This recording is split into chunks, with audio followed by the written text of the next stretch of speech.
Right here, before anything visible moves, something important has already begun. Write in the comments the phrase that feels most true to you right now. I am no longer waiting.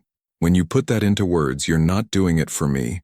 You're anchoring a state, and when many people do this together, it creates a shared focus that strengthens clarity and presence for everyone who is here. And if this space has value for you, if it helps you slow down and see yourself more clearly, your support through Super Chat keeps this kind of content alive and allows it to continue without distortion or urgency. Neville Goddard used to explain that creation does not begin when something appears in the world. It begins when the inner position changes. He wasn't interested in forcing outcomes or manipulating circumstances. He observed something much simpler and much more precise. Life rearranges itself around what you quietly accept as true about yourself, not what you repeat out loud, not what you wish for emotionally, but what you assume in your most natural, unguarded moments. The invisible becomes reality not because you push it into existence, but because you stop resisting its arrival by leaving the old state behind. Most people think they are imagining to escape reality, but Neville pointed out that imagination is not an escape. It is the workshop where reality is formed. Every reaction you have, every expectation you carry, every interpretation you give to events is already an imaginal act. You are always imagining, even when you think you are being realistic. The difference is that most of this imagining happens unconsciously, shaped by habit, memory, and past identity. That is why so many lives feel repetitive. The same situations return with different faces. The same emotional patterns reappear in new contexts, and people call it fate or bad luck, when in fact it is simply the persistence of a state. Neville described the state as a position of consciousness, a place you live from rather than visit occasionally. When you say nothing ever works out for me, or I always have to struggle, or even things improve for others but not for me, you are not describing the world. You are describing where you are standing internally, and the world, being a mirror, has no choice but to reflect that position back to you. The mistake most people make is trying to change what they see while remaining in the same inner posture. They affirm, visualize, listen, study, but they are still internally waiting, still watching, still measuring. Waiting is a state. Watching for proof is a state. Measuring progress is a state. And as long as those states remain active, the invisible cannot fully solidify into form. Neville often emphasized that the moment of creation feels ordinary, almost boring. There is no emotional fireworks, no dramatic certainty. There is simply a quiet sense of, this is how it is now. Think about moments in your life where things felt stable, unquestioned, obvious. You didn't hope they would be true. You didn't need reassurance. You didn't check for signs. They simply were. That is the feeling Neville pointed to when he spoke about assumption. Assumption is not pretending. It is not convincing yourself of something you don't believe. It is the natural ease that comes when the mind stops arguing. The invisible becomes reality when the inner argument ends. This is why forcing emotion backfires. Many people try to feel excitement, gratitude, joy as a technique, but underneath there is still tension. Neville would say that feeling is not emotion. It is knowing. It is the sense of familiarity. When something feels familiar, the body relaxes around it. When it feels foreign, the body braces. Reality responds to relaxation, not strain. You can observe this in everyday life. When you expect conflict, your tone changes before a word is spoken. When you expect rejection, your posture shifts subtly. When you assume things will go wrong, you notice only the evidence that confirms it. This is not mystical. It is mechanical. Consciousness selects and organizes experience according to its state. The invisible is not waiting somewhere outside you to be pulled in. It is already present as potential, waiting only for the internal door to be left open. Neville used the phrase, living in the end, but many misunderstood it as visualizing a final scene. What he meant was much quieter. To live in the end is to stop positioning yourself as the one who lacks. It is to stop asking the world to reassure you. It is to move through the day from the assumption that the inner question has already been answered. You don't announce it. You don't defend it. You don't explain it. You simply relate to life differently. And when this shift happens, the external changes often feel delayed, which is where many people panic and return to the old state. But Neville was clear. The interval does not mean failure. It means the old momentum is still unwinding. Reality has inertia. Patterns have memory. But once the state has changed, the direction is already set. The invisible has already become real in consciousness, and the world must eventually echo that fact. This is why impatience is so costly. Impatience is not about time. It is about identity. When you feel impatient, you are identifying again as the one who does not have. The moment you notice that and gently return to the new position, without drama, without self-judgment, you stabilize the state again. Neville did not teach perfection. He taught return. You will drift. You will react. You will forget. None of that cancels the assumption unless you decide it does. The invisible becomes reality through persistence, but not effortful persistence. It is the persistence of returning to the same inner seat. Over time, this seat becomes familiar. The body relaxes there. The mind stops questioning. And then something interesting happens.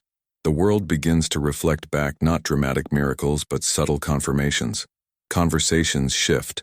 Opportunities appear without force. Situations reorganize in ways you didn't plan.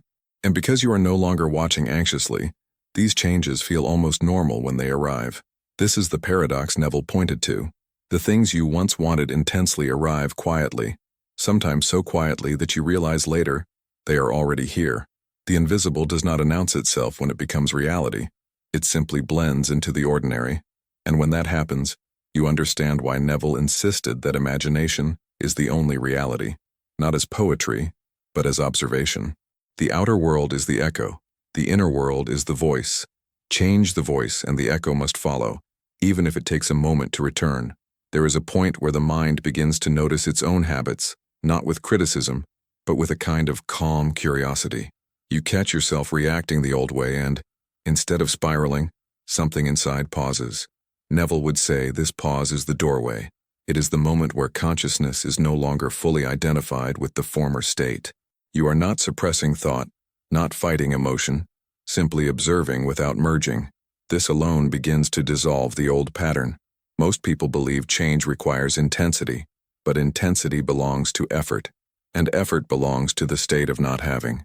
The invisible does not become real through force. It becomes real through alignment. Alignment feels subtle. It feels like coherence. It feels like the nervous system settling rather than bracing. This is why Neville warned against dramatizing inner work. The quieter the shift, the more stable it becomes. When a state truly changes, you stop narrating it internally. You stop checking yourself. You stop asking if you are doing it right. Those questions belong to the old identity trying to regain relevance.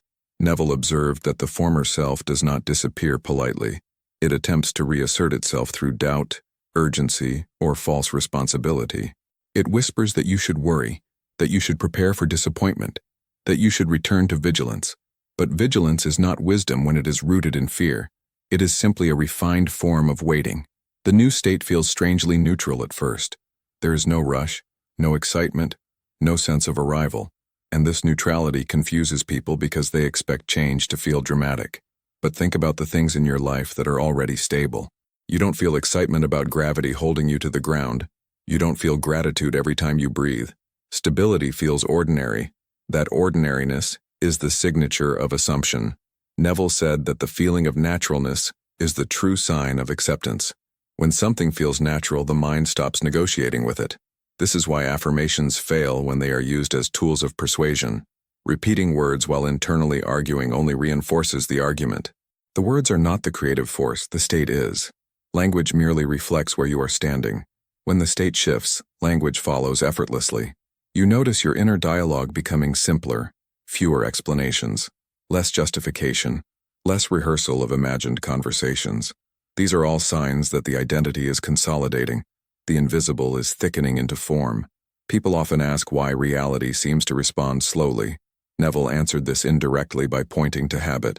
Habit is not time-based, it is repetition-based. A state repeated unconsciously for years has momentum.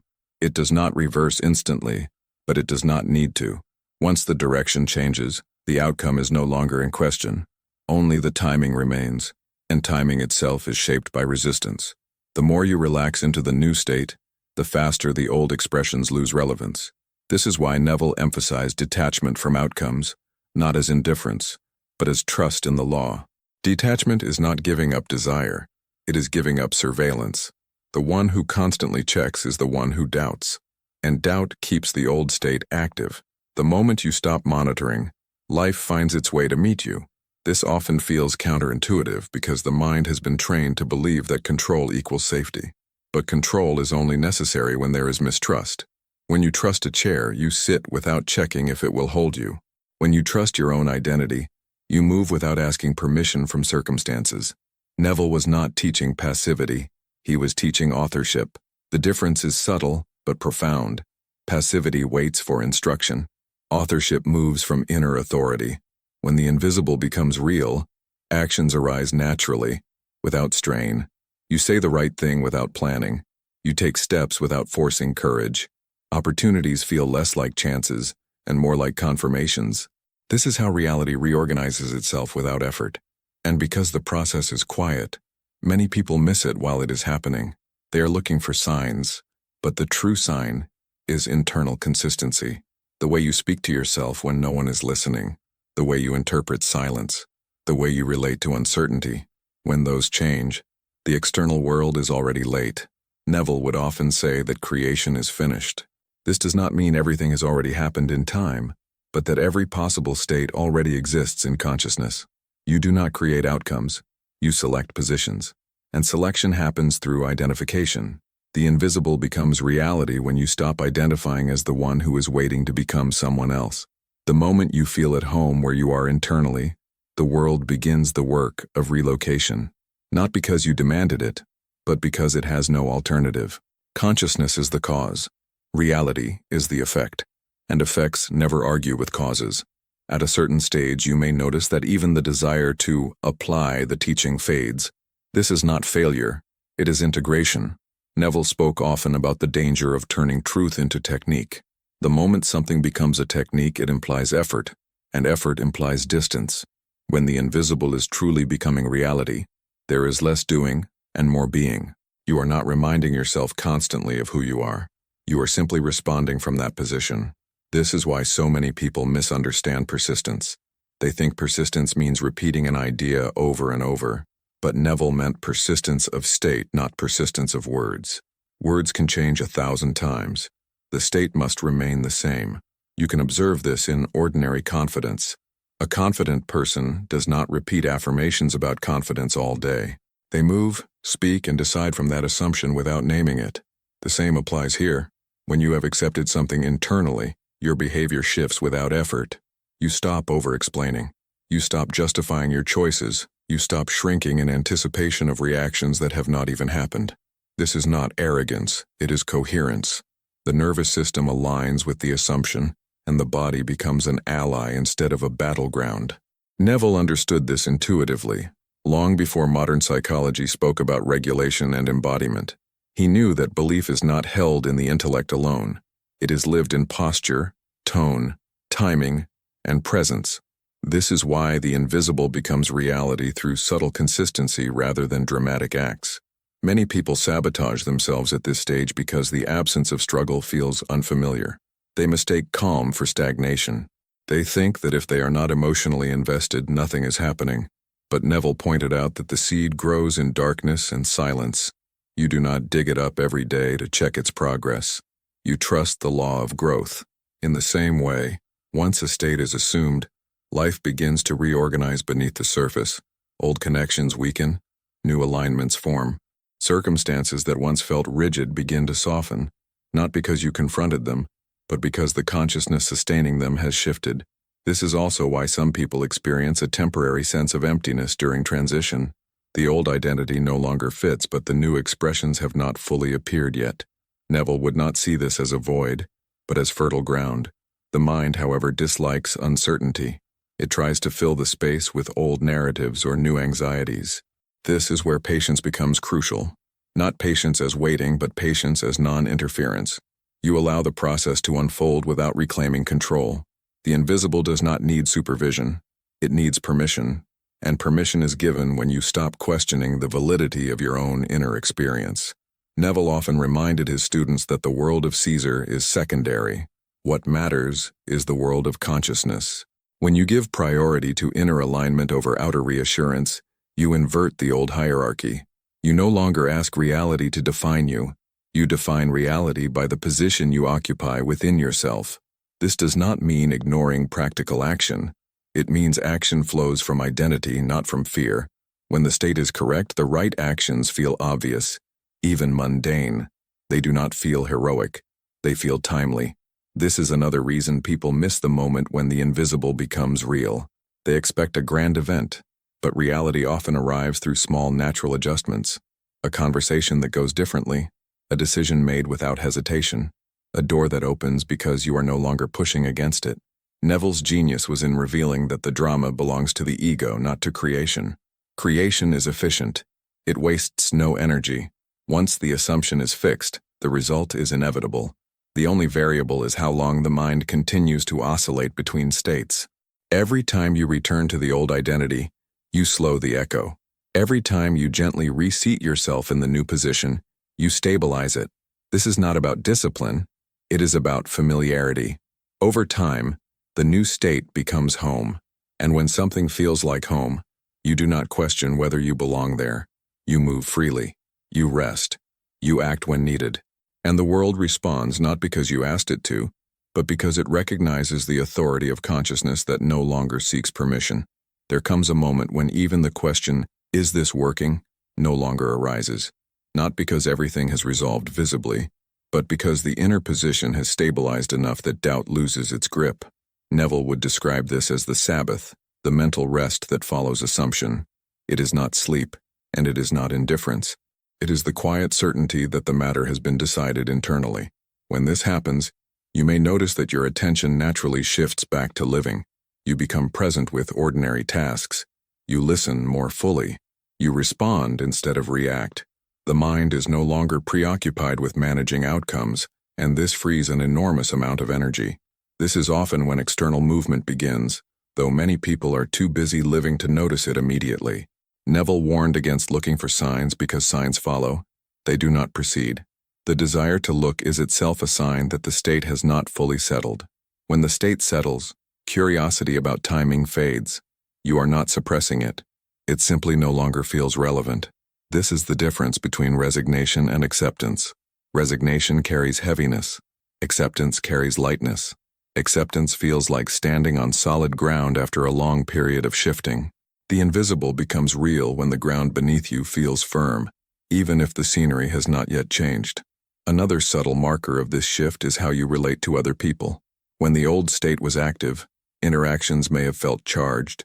You may have read between lines, anticipated rejection, or overinterpreted silence. As the new state stabilizes, these projections soften. You listen without defense. You speak without rehearsing. You allow others to be as they are without needing their behavior to confirm your worth. Neville understood that others are mirrors, not authorities. When you stop asking mirrors for permission, their reflections change. This does not mean everyone suddenly behaves perfectly. It means their behavior no longer defines your internal position. And paradoxically, this often leads to more respect, more ease, and more natural cooperation. The invisible rearrangement begins within relationships long before it becomes visible in circumstances. Neville also spoke about revision, not as a technique to fix the past, but as a way to free consciousness from identification with memory. When you revise emotionally, you are not denying what happened. You are releasing the state that keeps repeating it. Memory is not static. It is re-experienced each time it is recalled. When the state changes, memory loses its charge. And when memory loses its charge, the future no longer needs to reenact it. This is another way the invisible becomes real. By removing the emotional fuel that sustains repetition, you may notice that old stories no longer feel compelling to tell, not because they are forbidden, but because they no longer represent who you are. The need to explain yourself diminishes. Silence becomes comfortable. Neville would say that silence is the natural language of assumption. You do not announce what you are, you live it. Over time, this inner consistency produces outer coherence. Things align not because you orchestrated them, but because the contradictions dissolved. Life feels less fragmented. Decisions feel less conflicted. You are not pulled in opposite directions by competing identities. This is why Neville insisted that consciousness is the only reality. When consciousness is unified, reality follows suit. The invisible does not become reality in a single moment of realization. It becomes reality through continuity, through the daily, almost unnoticed choice to return to the same inner seat, through the refusal to dramatize setbacks, through the willingness to let old reactions pass without engagement. None of this feels heroic. It feels mature, and maturity is often mistaken for dullness by a culture addicted to intensity. But intensity burns out. Stability builds. Neville was offering stability, a way of living that does not depend on constant emotional highs or external validation, a way of being that trusts the law enough to stop interfering. When you live this way, the world responds differently, not because you changed the world, but because you stopped asking it to carry your uncertainty. And in that space, reality finally has room to rearrange itself around who you have quietly decided to be. As this way of living deepens, something else becomes clear. Effort begins to feel unnecessary, not because nothing matters, but because the inner reference point has shifted. You are no longer measuring yourself against outcomes, timelines, or reactions. Neville would say that measurement belongs to the state of becoming, not the state of being. When you are becoming, you compare, you assess, you evaluate constantly. When you are being, you simply move. And movement from being has a different quality. It is quieter, slower, and far more precise. You no longer feel the urge to announce progress to yourself or to others. The need to validate dissolves because identity is no longer provisional. This is one of the most misunderstood parts of Neville's work. People think assumption is fragile, that it must be protected through constant mental discipline. In truth, it is the opposite. The more fragile it feels, the less it has been assumed. A true assumption feels sturdy. It can withstand doubt without collapsing because it is not held together by emotional intensity. It is held together by familiarity. This is why Neville emphasized falling asleep in the assumption. Sleep removes conscious effort. Whatever remains as you drift is what has been accepted. When the invisible is becoming reality, the mind stops fighting at night. Sleep becomes deeper. Dreams become less frantic. The body begins to trust again. This trust is not blind optimism. It is the absence of inner conflict. Conflict consumes energy. When it dissolves, life feels less heavy, even before anything changes externally. Another sign of this shift is how you relate to possibility. Possibility no longer feels like hope, it feels like openness. Hope implies distance. Openness implies availability. You stop asking whether something is possible for you and start responding to what is already presenting itself. This responsiveness is subtle but powerful. It means you are no longer living ahead of your life or behind it. You are meeting it where it is. Neville would say, this is where imagination and action align. Imagination no longer pulls you out of the present. It informs how you inhabit it. And from this alignment, actions arise that you would not have forced before. You speak up where you would have stayed silent. You let go where you would have clung. You choose differently without needing justification. These choices do not feel dramatic because they are not reactions. They are expressions, and expression is effortless when it matches identity. Many people fear this stage because it feels like losing control. In reality, it is losing the illusion of control. Control was never power. It was compensation for insecurity. When insecurity dissolves, control becomes irrelevant. Neville's teaching was radical in this sense. He was not offering a way to get more from life. He was offering a way to stop living from lack. And when lack is no longer the starting point, life responds differently. The invisible becomes real because the old filters have been removed. You see opportunities you previously ignored. You interpret events differently. You stop personalizing delays. You stop catastrophizing uncertainty. None of this requires effort. It requires consent. Consent to let the new state define perception. Over time, the outer world reflects this consent with increasing clarity. Not all at once. Not perfectly, but consistently, and consistency matters more than speed. Neville understood that the law is impartial. It does not reward belief or punish doubt. It simply expresses what is lived from. When you live from wholeness, life mirrors coherence. When you live from division, life mirrors fragmentation. This is not moral, it is mechanical. And once this is understood, there is a profound relief. You stop blaming yourself, you stop blaming circumstances. You stop trying to fix the world. You take responsibility for the only thing you actually inhabit, the state of consciousness you call me. From there, everything else becomes secondary. And in that secondary space, reality finally has the freedom to rearrange itself without resistance, without force, without noise, responding naturally to the quiet authority of an inner position that no longer seeks permission to exist. Eventually, you reach a point where nothing needs to be added anymore, not because everything is perfect, not because every desire has appeared in visible form, but because the inner movement has completed its cycle. Neville would say, "This is when the state has fully displaced the former one. You are no longer transitioning. You are no longer practicing. You are simply living from a different center." And this is where the deepest misunderstanding dissolves. The invisible does not become reality as a reward. It becomes reality as a consequence of identity, not effort, a consequence of position, not persistence of struggle. When you finally see this, there is a quiet humility that arises. You realize that nothing was ever withheld from you. There was no external gatekeeper.